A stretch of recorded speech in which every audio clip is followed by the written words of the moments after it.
So this is a panel discussion on localization of aid.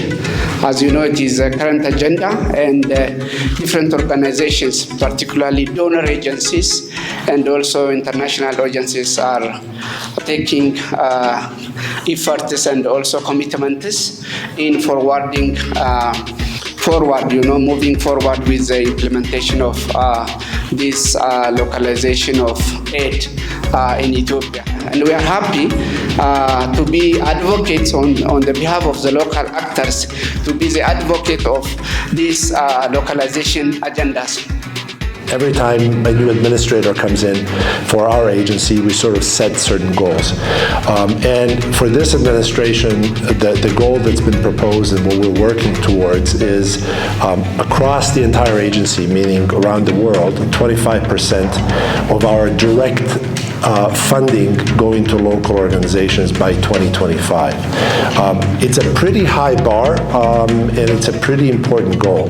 And then the second goal is that the target is by 2030, 50% of our activities are being led by local partners. So what that means, or local organizations. What that means is when we have a co-creation workshop and we're trying to do something, we should have many of our activities involving local actors. And that's part of localization, is empowering local organizations to actually take charge of the process. Because, you know, if we want sustainability in Ethiopia or any other country, we have to make sure that there are local organizations that can take this on.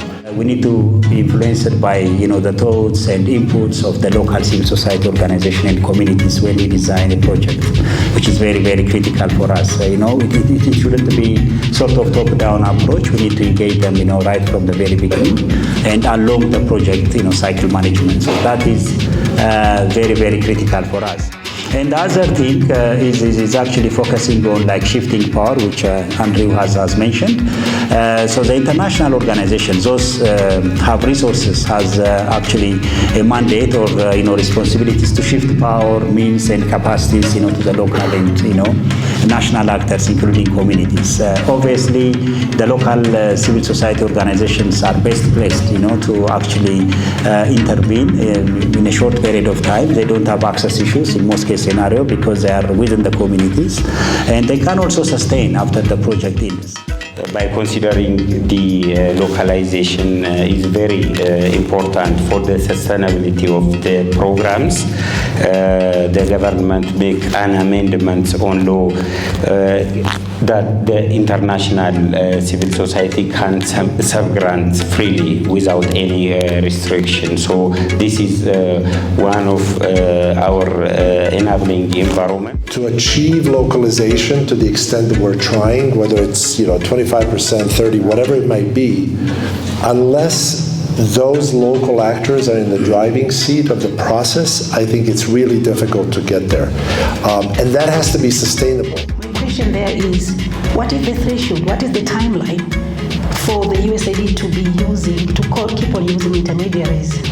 Because it is ought to leave most of us out of the ability to access 25% of the resources that need to come. So what is the timeline? But what I would like to say is that we are very committed going forward to, as you said with these targets, working more with you. I want to hear more from the community on how, like, what the issues are and how we can try to work together to fix them if we can. Some things are just no-goes, but hopefully we can. What is really advocated for here is make sure that you're visible. So I think that also goes probably keep your website or your social media updated. If you want to be visible, make sure that you're visible and that you're up to date. Join the networks because they can also represent you, I think.